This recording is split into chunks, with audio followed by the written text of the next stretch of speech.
যখন ইব্রাহিম আলাইহিস সালাতু ওয়াস সালামকে আগুনে নিক্ষেপ করবে, ঠিক এমন মুহূর্তে আল্লাহ রব্বুল ইজ্জত বললেন, কুলনা ইয়া নারুকুনি বারদাও ওয়া সালামান আলা ইব্রাহিম। চিল্লায় বলেন না সুবহানাল্লাহ। আল্লাহ রব্বুল ইজ্জত আগুনকে ডাক দিয়ে বলে, ও আগুন, তুই তো আমার একটা মাখলুক, আমার সৃষ্টি, আমার আদেশেই তো তুই গরম দেশ। আগুন রে, আমার বন্ধু ইব্রাহিমকে তোর উপরে নিক্ষেপ করতেছে, খবরদার খবরদার, ইব্রাহিমের একটা পশমও যেন না পড়ে। ইব্রাহিম গরমের তাপ পাবে তো দূরের কথা, তার একটা পশমও তুই পড়তে পারবি না। বারদা, ঠান্ডা, শীতল হয়ে যা, এত বেশি শীতল হইস না আবার ইব্রাহিমের কষ্ট হয়। সালাম, শান্তিময়, ঠান্ডা হয়ে যা। ইব্রাহিম আলাইহিস সালামকে আগুনে ফেলছে, কিন্তু সেই আগুন ঠান্ডা, শান্তিময়, ঠান্ডায় রূপান্তরিত হয়ে গেছে। সুবহানাল্লাহ বলবেন না? রক্ষা করার মালিক কে? আল্লাহ যদি কাউকে বাঁচাইতে চান, আল্লাহ যদি কাউকে রক্ষা করতে চান, পৃথিবীর কোনো শক্তি তাকে ধ্বংস করতে পারবে না। আল্লাহ যদি কাউকে রক্ষা করতে চান, পৃথিবীর কোনো শক্তি তাকে মারতে পারবে না। কথা বলেন ঠিক না বে ঠিক? ইব্রাহিম আলাইহিস সালাতু ওয়াস সালামকে আল্লাহ তাআলা শুরুতেই আদেশ করেননি এভাবে যে আপনি বাইতুল্লাহ নির্মাণ করেন, বরং আল্লাহ রব্বুল ইজ্জত ইব্রাহিম আলাইহিস সালাতু ওয়াস সালামকে প্রথমে যাচাই করেন, বাছাই করেন, পরীক্ষা করেন। যখন তিনি সমস্ত পরীক্ষাগুলোতে উত্তীর্ণ হন, তিনি সমস্ত পরীক্ষাগুলোতে পাশ করেন, তখনই আল্লাহ রব্বুল ইজ্জত ইব্রাহিম আলাইহিস সালাতু ওয়াস সালামকে বাইতুল্লাহ নির্মাণের আদেশ করেন। পরীক্ষাগুলো কি ছিল? কুরআনুল কারিমে আল্লাহ রব্বুল ইজ্জত সূরাতুল বাকারার 124 নম্বর আয়াতে বলেন, وَإِذِ ابْتَلَى إِبْرَاهِيمَ رَبُّهُ بِكَلِمَاتٍ فَأَتَمَّهُنَّ قَالَ إِنِّي جَاعِلُكَ لِلنَّاسِ إِمَامًا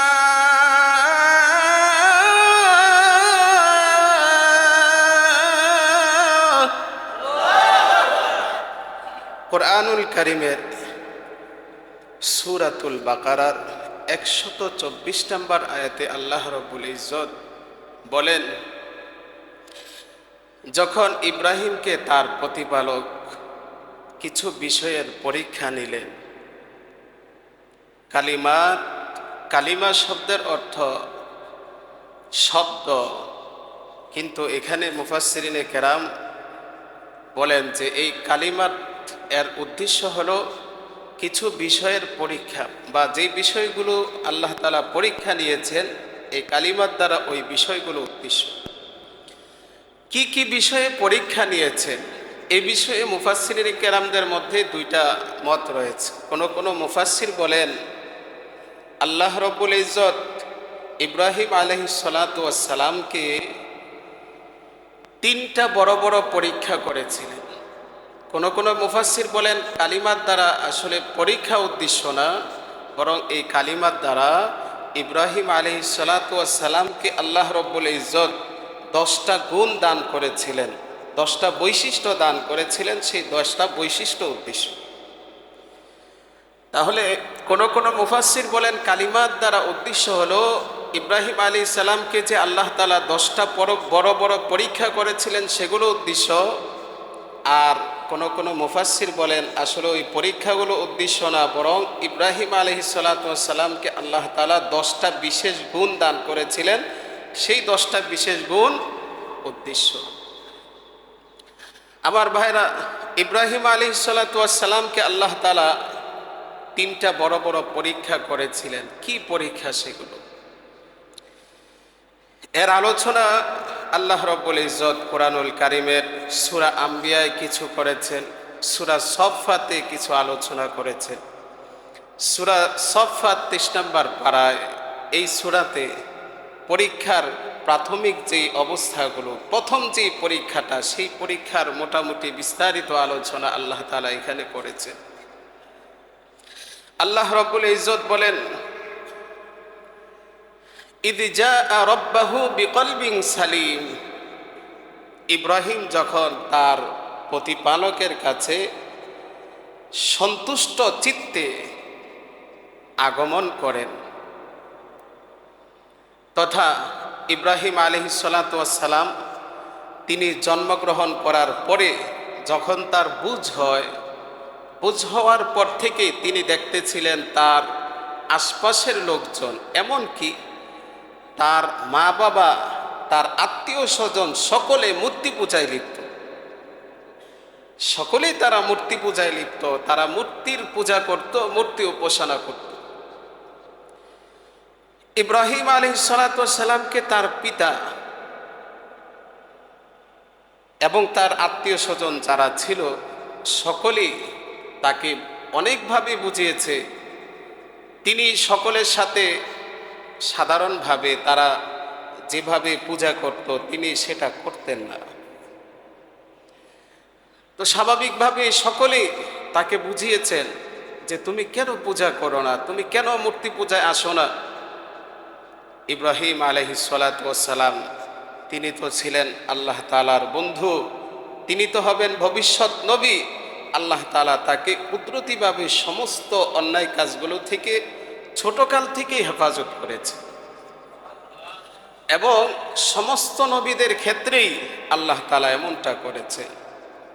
আমার ভাইয়েরা, তিনি মূর্তি পূজায় যেতেন না, বরং যখন তার বয়স বাড়তে লাগলো, তিনি তার বুঝও বাড়তে লাগলো, তখন তিনি মূর্তি পূজায় তো যেতেন নাই, বরং উল্টো মূর্তির কুৎসনা, বৎসনা এবং এগুলোর বাস্তবতা তার মা বাবা, আত্মীয় স্বজন, আশপাশের লোকগুলোকে বোঝানোর চেষ্টা করতেন।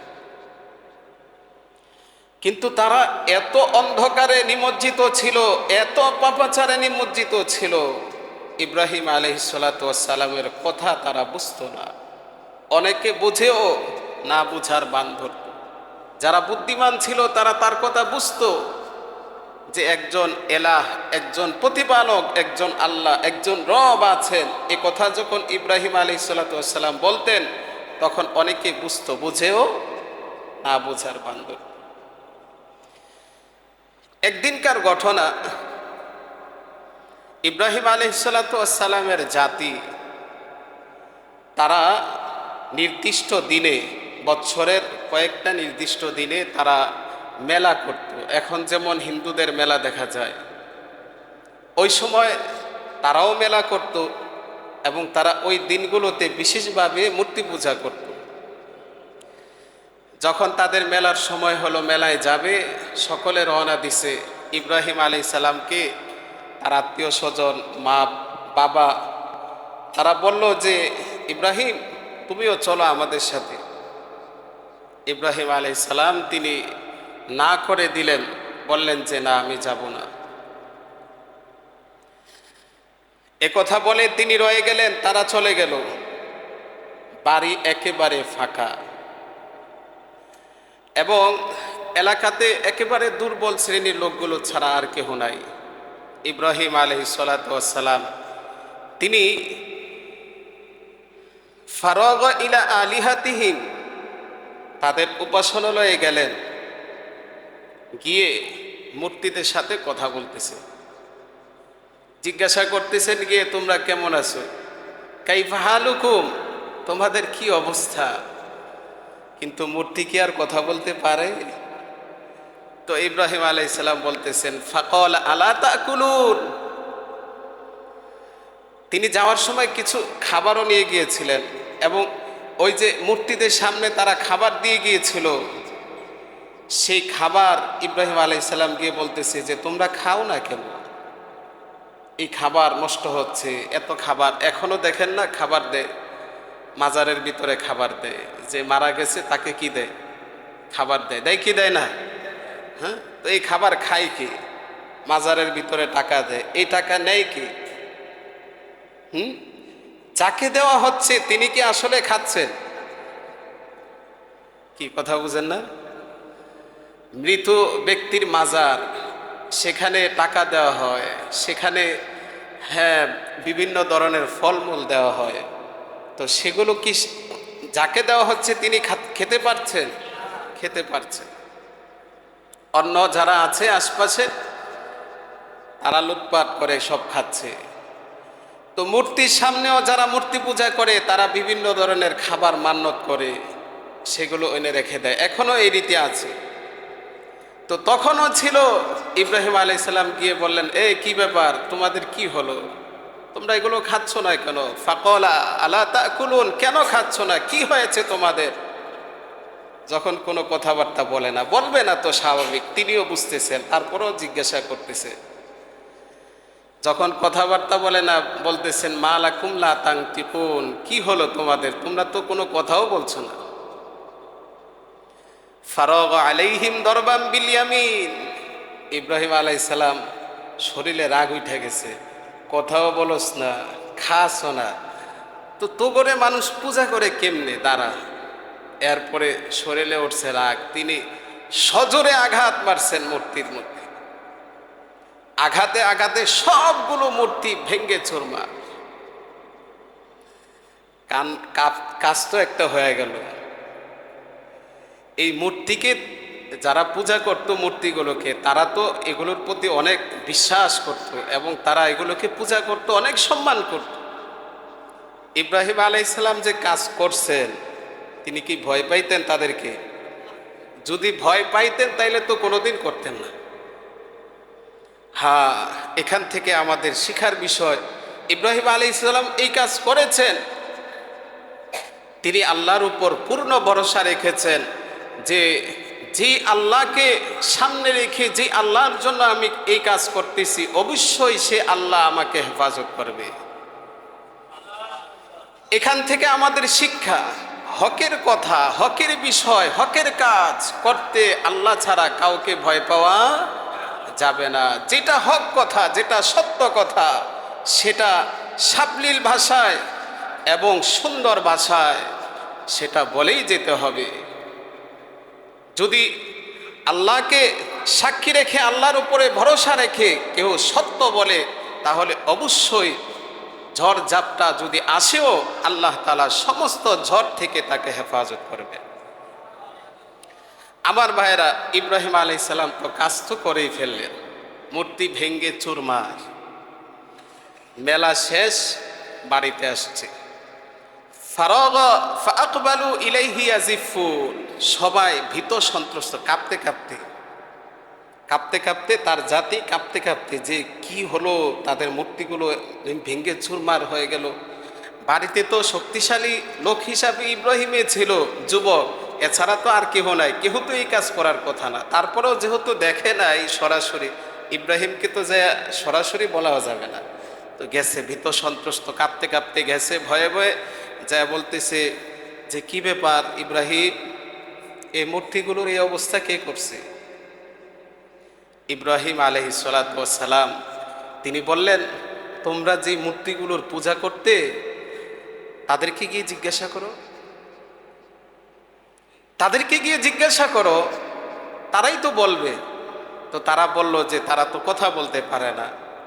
ইব্রাহিম আলাইহিস সালাম বললেন, কি আজব অবস্থা, যারা কথা বলতে পারে না নিজেরাই, তো তারা তোমাদেরকে কিভাবে কথা বলার শক্তি দিল? কি আজীব অবস্থা, তোমরা এটা কিভাবে বিশ্বাস করো? তারা বলল, এত কথা বুঝি না, এগুলো বাংসেকে বলো। ইব্রাহিম আলাইহিস সালাম বলেন যে তোমাদের যে মূর্তি, যাদেরকে তোমরা পূজা করো, তাদের তো শরীরে শক্তি থাকার কথা, সেই যেই শক্তি দিয়ে তোমাদেরকে সাহায্য করবে। তো মূর্তি যেই ভাঙ্গ, মূর্তিগুলো যখন ভাঙ্গা হয়েছে, তাদের শক্তি দিয়ে তারা ঠেকাইতে পারলো না, বা তাদের কি আবার শক্তি হয়? এদের তো প্রাণে নাই। ইব্রাহিম আলাইহিস সালাম বললেন, প্রাণহীন জড় পদার্থ সেগুলোর পূজা তোমরা করো, যারা নিজেদের ধ্বংসই নিজেরা রক্ষা করতে পারে না, সেই প্রাণহীন বস্তুগুলো তোমাদেরকে কিভাবে রক্ষা করবে? সুবহানাল্লাহ বলবেন না?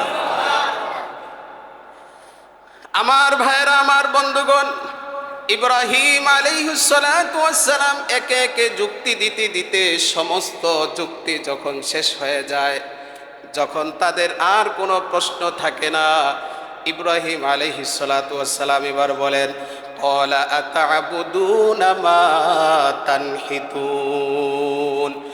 ও আমার গোত্রীয় ভাইরা, ও আমার মা এবং বাবা, তোমরা কিভাবে এমন বস্তু যেগুলোকে তোমরা নিজেরা পাথর দিয়ে বানিয়েছ, তোমাদের নিজের হাতের পাথরের নির্মিত মূর্তিগুলো তোমরা কিভাবে পূজা করো? যারা নিজেরা কথাও বলতে পারে না, নিজেরা নিজেদেরকে ধ্বংস থেকে হেফাজত করতে পারে না, তারা কিভাবে তোমাদেরকে কথা বলার শক্তি দেবে? তারা কিভাবে তোমাদেরকে রক্ষা করবে? ক্ষমতা কার তখন বেশি? না, আল্লাহর তো ক্ষমতা সবসময় বেশি। ওই সময়ে তাদের তো রাজত্ব চলছিল, মূর্তি পূজক যারা, তাদের রাজত্ব চলছিল, এবং কুখ্যাত নমরুদের তখন রাজত্ব চলছিল। নমরুদ যখন এই কিচ্ছা কাহিনী সবগুলো শুনছে, তখন তো সে পুরা একেবারে ফায়ার হয়ে গেছে। কি, ইব্রাহিম এই কাজ করছে?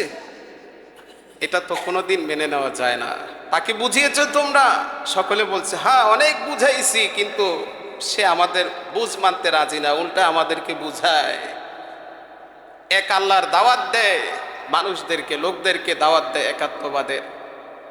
নমরুদ বলল যে বুঝ যখন মানে না, তখন রাস্তা একটাই, যে তার জন্য বড় একটা গর্ত খনন করো, সেই গর্তের ভিতরে তোমরা আগুন জ্বালাও, আগুন প্রজ্বলিত করো, সেই আগুনের মধ্যে নাউজুবিল্লাহ বলে সবাই তাকে নিক্ষেপ করা হবে। ক্বালু বুনু লাহু বুনয়ানান ফাআলকুহু ফিল জাহিম। নমরুদ এবং তার সভাসদগণ এবং ইব্রাহিম আলাইহিস সালাতু ওয়াস সালামের পরিবার এবং তার আত্মীয় স্বজন, তার এলাকাবাসী যারা, সকলে মিলে পরামর্শ করে সিদ্ধান্ত নিল, ইব্রাহিমকে এভাবে ঠেকানো যাবে না, তাকে আগুনের মধ্যে নিক্ষেপ করতে হবে। বলেন সবাই নাউজুবিল্লাহ। নমরুদের সিদ্ধান্ত অনুযায়ী লোকেরা বিশাল বড় একটা গর্ত খনন করে সেখানে আগুন প্রজ্বলিত করা হলো। ইব্রাহিম আলাইহিস সালাতু ওয়াস সালামকে নিক্ষেপ করবে। এই সমস্ত অবস্থাগুলো ইব্রাহিম এবং তাদের রব এবং আমাদের সকলের রব আল্লাহ তাআলা দেখতেছেন কি দেখতেছেন না? সব আল্লাহ দেখতেছে। আল্লাহর বন্ধু ইব্রাহিম খলিলুল্লাহ, আল্লাহর বন্ধুকে আল্লাহ তাআলা হেফাজত করবেন। কথা বলেন ঠিক না বেঠিক? কিভাবে হেফাজত করলেন? আগুন নিভাই দিয়েছেন সরাসরি? না, তাদেরকে তাদের কাজটা করতে দিয়েছেন। আল্লাহ তাআলা অপরাধীদেরকে ছাড় দেন যে তোরা করতে থাক, আমি তো আহকামুল হাকিমিন, আমি দেখব, আমি সহ্য করব, কিন্তু পরবর্তীতে সাজাটাও আমি ওইভাবে সহ্য করে করে দিব। কথা বলেন ঠিক না বেঠিক? আল্লাহু ইস্তাহজিউ বিহিম ওয়া ইয়ামুদ্দুহুম ফি তুগয়ানিহিম ইয়ামাহুন। অপরাধীদের শাস্তিকে যখন তারা তওবা করে না, আল্লাহ তাদেরকে সুযোগ দেন যে শাস্তি বড়, এই তোরা অপরাধ বড় কর, তোদের শাস্তিও আমি বড় করে তৈরি করে রাখতেছি। আমার ভাইরা, আল্লাহ রাব্বুল ইজ্জত তাদের আগুনকে সরাসরি নিভাই দেয় নাই, তাদের চক্রান্তকে সরাসরি বন্ধ করে দেয় নাই। আল্লাহ রব্বুল ইজ্জত তার সৃষ্টি, তার একটা মাখলুক আগুন, আল্লাহ যেভাবে বলেন আগুন সেভাবেই চলবে। কথা বলেন ঠিক না বেঠিক? বাতাসের মধ্যে উষ্ণতা, বাতাসের মধ্যে গরমই, বাতাস ঠান্ডা হওয়া, বাতাস গরম হওয়া, সূর্যের তাপ গরম হওয়া, আবার সূর্যের তাপের মধ্যে গরম না হওয়া, আগুনের মধ্যে আগুন যে গরম, আগুনের তাপ হওয়া, এগুলো সবগুলো কার অর্ডারে হয়? কথা বলেন। আল্লাহর অর্ডার ছাড়া কিছু হয় নাই, কিছু হয় নাই, কিছু হবেও না। আল্লাহ রাব্বুল ইজ্জত আগুনকে এই পাওয়ার দিয়া দিছে, আগুন তোমার গুণ হলো, তোমার কাজ হলো তুমি পোড়ায়া ছারখার করে দিবা। আল্লাহর অর্ডার, আল্লাহর অর্ডারে আগুন করে। যখন ইব্রাহিম আলাইহিস সালাতু ওয়াস সালামকে আগুনে নিক্ষেপ করবে, ঠিক এমন মুহূর্তে আল্লাহ রাব্বুল ইজ্জত বললেন, কুলনা ইয়া নারুকুনি বারদাও ওয়া সালামান আলা ইব্রাহিম। চিল্লা বলেন না সুবহানাল্লাহ। আল্লাহ রাব্বুল ইজ্জত আগুনকে ডাক দিয়ে বলে, ও আগুন, তুই তো আমার একটা মাখলুক, আমার সৃষ্টি, আমার আদেশেই তো তুই গরম দেশ। আগুন রে, আমার বন্ধু ইব্রাহিমকে তোর উপরে নিক্ষেপ করতেছে, খবরদার খবরদার, ইব্রাহিমের একটা পশমও যেন না পড়ে। ইব্রাহিম গরমের তাপ পাবে তো দূরের কথা, তার একটা পশমও তুই পড়তে পারবি না। বারদা, ঠান্ডা, শীতল হয়ে যা, এত বেশি শীতল হইস না আবার ইব্রাহিমের কষ্ট হয়। সালাম, শান্তিময়, ঠান্ডা হয়ে যা। ইব্রাহিম আলাইহিস সালামকে আগুনে ফেলছে, কিন্তু সেই আগুন ঠান্ডা, শান্তিময়, ঠান্ডায় রূপান্তরিত হয়ে গেছে। সুবহানাল্লাহ বলবেন না? রক্ষা করার মালিক কে? আল্লাহ যদি কাউকে বাঁচাইতে চান, আল্লাহ যদি কাউকে রক্ষা করতে চান, পৃথিবীর কোনো শক্তি তাকে ধ্বংস করতে পারবে না। আল্লাহ যদি কাউকে রক্ষা করতে চান, পৃথিবীর কোনো শক্তি তাকে মারতে পারবে না। কথা বলেন ঠিক না বে ঠিক?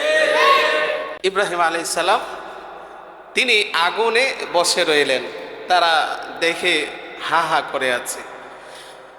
আরেকটা আশ্চর্যের তথ্য হলো, বিষয় হলো, কুলনা ইয়া নারুকুনি বারদা, আল্লাহ যে আগুনকে বললেন হে আগুন, হে আগুন বলার সময় আল্লাহ একথা বলেন নাই হে নমরুদ এবং তার সহযোগীরা মিলে যে আগুনকে প্রজ্বলিত করেছ সেই আগুন ঠান্ডা হও, এভাবে বলেন নাই। আল্লাহ বলছিলেন কি, হে আগুন ঠান্ডা হও।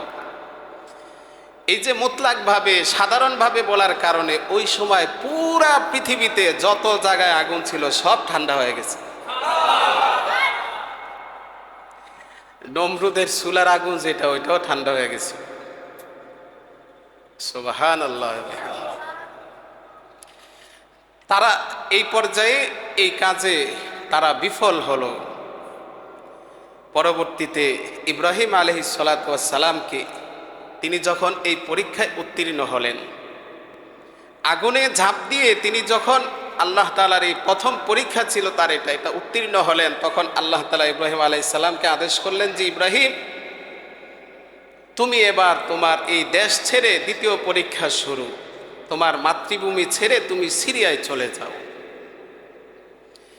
তিনি তার স্ত্রী হাজেরাকে নিয়ে মাতৃভূমি ছেড়ে সিরিয়ায় গিয়ে তিনি বসবাস শুরু করলেন। এই মাস যেতে না যেতে আবার তিনি আদেশ করলেন, ওই সময় তাকে আল্লাহ তাআলা একজন পুত্র সন্তান দান করেন, তার নাম হলো হযরত ইসমাঈল আলাইহিস সালাতু ওয়াস সালাম। দুগ্ধ সন্তান, শিশু সন্তান হযরত ইসমাঈল আলাইহিস সালাতু ওয়াস সালামকে নিয়ে সেখানে 2-1 মাস অবস্থান করার পরে আল্লাহ আবার আদেশ করলেন, ইব্রাহিম, তুমি এখানে বসবাস করতে পারবা না, এই সিরিয়া থেকে তুমি অন্য জায়গায় চলে যাও। কোথায় যাব? আল্লাহ তাআলা বললেন, আমি ফেরেশতা পাঠাচ্ছি, তোমাকে ফেরেশতা যেখানে নিয়ে যাবে সেখানে গিয়ে বসবাস শুরু করবে। ইব্রাহিম আলাইহিস সালাতু ওয়াস সালামকে জিবরিল আমিন এসে বললেন, আল্লাহর নবী চলেন আমার সাথে, নিয়ে চললেন। চলতে চলতে চলছেন তো চলছে, যেখানে গিয়ে কিছু গাছপালা তরুলতা দেখেন, সেখানে ইব্রাহিম আলাইহিস সালাম বলেন যে, আমাকে এখানে থাকতে দেন, এখানে আমি বসবাস করি। জিবরিল আমিন বলেন যে, না, আল্লাহর পক্ষ থেকে নির্দেশ আসে নাই, যেখানে আল্লাহর নির্দেশ সেখানে আপনাকে থাকতে হবে। যেতে যেতে মক্কা নগরীতে গিয়ে যেখানে বালুকাময় এলাকা, মরুভূমি, বিশাল বড় বড় কোনো গাছপালা তরুলতা বলতে কিছু নাই, পানি নাই, একেবারে হাহাকার, জনমানবহীন, মানব শূন্য এক এলাকা। সেখানে যাওয়ার পরে ফেরেশতা জিবরিল বলতেছেন যে ইব্রাহিম আপনার পরিবার নিয়ে এখানে থাকেন। আমার আর আপনার অবস্থা যদি হইতো তাহলে কি অবস্থা হইত? সকালবেলা যদি কোনো রকম নাস্তাটা না জুটে তাইলে তো আমাদের মেজাজ 12টা থেকে 13টায় চলে যায়। কথা বলেন ঠিক না বেঠিক? ইব্রাহিম আলাইহিস সালাতু ওয়াস সালাম তার পরিবার পরিজন নিয়ে এমন একটা মরুভূমি এলাকা যেখানে গাছপালা তরুলতা কিচ্ছু নাই, পানির কোনো ব্যবস্থা নাই, এমনকি পশু পাখিও দেখা যায় না। সেখানে যাওয়ার পরে জিবরিল আলাইহিস সালাতু ওয়াস সালাম বলেন, ও আল্লাহর পয়গম্বর ইব্রাহিম, এখানে আপনাকে থাকতে হবে আপনার স্ত্রী সন্তান নিয়ে। ইব্রাহিম আলাইহিস সালাতু ওয়াস সালাম ফিরা আবার জিজ্ঞাসা করে নাই, জিবরাইল আল্লাহ কি বলছেন এই কথাটাও জিজ্ঞাসা করে নাই। ঠিক আছে, আপনি বলছেন মানে এটা আল্লাহর অর্ডার, আমি এখানে রইলাম। ঘটনা এখানে শেষ না, তিনি বসবাস শুরু করলেন। কয়েকটা দিন থাকার পরে জিবরিল আমিন এসে বলতেছে, ও আল্লাহর বন্ধু ইব্রাহিম, আপনি তাদের সাথে এখানে থাকতে পারবেন না, আল্লাহর অর্ডার এসেছে আপনাকে আবার ফিরে সিরিয়ায় চলে যেতে হবে। তো তাদেরকে এখানে রেখে যেতে হবে। ইব্রাহিম ফিরে জিজ্ঞাসা করে নাই যে তাদের তো এখানে পানির কোনো ব্যবস্থা নাই, খাবারের কোনো ব্যবস্থা নাই, এই কথাটাও জিজ্ঞাসা করে নাই। আল্লাহ বলেছেন, হ্যাঁ আল্লাহ বলেছেন, ঠিক আছে। স্ত্রীকে তিনি বলবেন যে আল্লাহর অর্ডার এসেছে আমি যেন সিরিয়ায় চলে যাই, তোমরা থাকো, এতটুকু অপেক্ষা ইব্রাহিম করেন নাই। জিবরিল আমিন বলেছেন সাথে সাথে রওনা। সুবহানাল্লাহ বলবেন না? আমরা হলে কত অভিযোগ, কত বিয়োগ, কত যোগ আমরা করতাম। হ্যাঁ, এটাই তো পরীক্ষা। ইব্রাহিম আলাইহিস সালাতু ওয়াস সালাম তিনি তাদেরকে এই অবস্থায় রেখে আবার সিরিয়ায় চলে গেলেন। এই অবস্থায় কোনো পানি নাই, খাবারের কোনো ব্যবস্থা নাই, গাছপালা তরুলতা, মানুষ পশু পাখি কিচ্ছু নাই। কয়েকদিন যাওয়ার পরে এই অবস্থায় হযরত হাজেরা আলাইহিস সালাম তার গলাটা শুকায়া শিশুকে দুধ খাওয়াইতে হয়, একবারে কাঠের মতো হয়ে গেছে। তিনি পানির খোঁজে সাফা থেকে মারওয়া, মারওয়া থেকে সাফা পাহাড়, আমরা যারা হজ উমরা করেছি সেখানে আমরা সাই করেছি। এই সাই করা কি আল্লাহ তাআলা কিয়ামত পর্যন্ত সমস্ত হাজি এবং সমস্ত উমরাকারীদের জন্য ওয়াজিব করে দিয়েছে। 7 বার হযরত হাজেরা আলাইহিস সালাম চক্কর দিয়েছিলেন পানির জন্য, সাফা থেকে মারওয়া, মারওয়া থেকে সাফা, আবার সাফা থেকে মারওয়া, আবার মারওয়া থেকে সাফা। 7 বার চক্কর দিয়ে তিনি শিশু ইসমাইল কান্না করেছেন, তার কাছে এসেছেন, আল্লাহর দয়া হয়েছে, জিবরিল আমিনকে পাঠাইছেন। জিবরিল আমিন এসে মাটিতে তার যে হাত আছে, পাখা আছে, ডানা দিয়ে টোকা দিলেন, আর সেখান থেকে পানি ওঠা শুরু হলো। ওই পানিটাকে এখন জমজমের পানি বলা হয়। সুবহানাল্লাহ। এই জমজমের পানি এমন এক পানি, এই পানি খেলে পানির কাজও হয়, তৃষ্ণাও মিঠে, ক্ষুধাও মিঠে। সুবহানাল্লাহ। সমস্ত তাওয়াফকারীরা যখন তাওয়াফ করলে শরীরে একটা ক্লান্তি আসে, 7টা চক্কর যখন দেয় অনেক সময় প্রায় 1.5 থেকে 2 ঘন্টা সময় লেগে যায়। মানুষের ভিড় হলে অনেক কষ্ট হয়। তাওয়াফ শেষে গিয়ে যখন জমজমের 2 গ্লাস পানি পান করে সাথে সাথে সব ক্লান্তি দূর হয়ে যায়। এই জমজমের পানি আল্লাহ তাআলা দান করলেন। আমার ভাইয়েরা, এভাবে আল্লাহ তাআলা ইব্রাহিম আলাইহিস সালামের দ্বিতীয় পরীক্ষাটা নিলেন। তৃতীয় পরীক্ষাটার সম্পর্ক আমাদের কুরবানির সাথে, এটা ইনশাআল্লাহ সামনে আলোচনা হবে। এই 3 পরীক্ষায় উত্তীর্ণ হওয়ার পরে আল্লাহ রব্বুল ইজ্জত বললেন, ক্বালা ইন্নী জাইলুকা লিন্নাসি ইমামা। ইব্রাহিম, আমি আপনাকে মানুষদের নেতা বানাবো, আপনাকে আমি মানুষদের নেতা বানাবো। মানে 3 পরীক্ষায় যখন তিনি উত্তীর্ণ হয়ে গেলেন, আল্লাহ বললেন আপনাকে আমি মানুষদের উম্মতদের কিয়ামত পর্যন্ত আগত সমস্ত মানুষের ইমাম আপনাকে বানিয়ে দিয়েছে। এমনিই না, পরীক্ষা করার পরে। আর কোনো মুফাসসিরদের মত অনুযায়ী এখানে কালিমাত দ্বারা উদ্দেশ্য হলো 10টা গুণ। সূরা তাওবায় 10টা গুণের কথা বলা হয়েছে। কোনো মুফাসসির বলে এই 10টা গুণ, আত-তাইবুন আল আবিদুন আল হামিদুন আস-সাইহুন আর রাকিউন আস-সাজিদুন আল আমিরুন বিল মারুফ ওয়ান নাহুনা আনিল মুনকার ওয়াল হাফিজুনা লিহুদুদিল্লাহ ওয়া বাশশিরিল মুমিনিন। কোনো মুফাসসির বলেন সূরা মুমিনুনের শুরুতে 10টা গুণ, সেই 10টা গুণ উদ্দেশ্য ক্বাদ আফলাহাল মুমিনুন আল্লাযীনা হুম ফি সালাতিহিম খাশিউন, শেষ পর্যন্ত 10টা গুণের কথা বলা হয়েছে।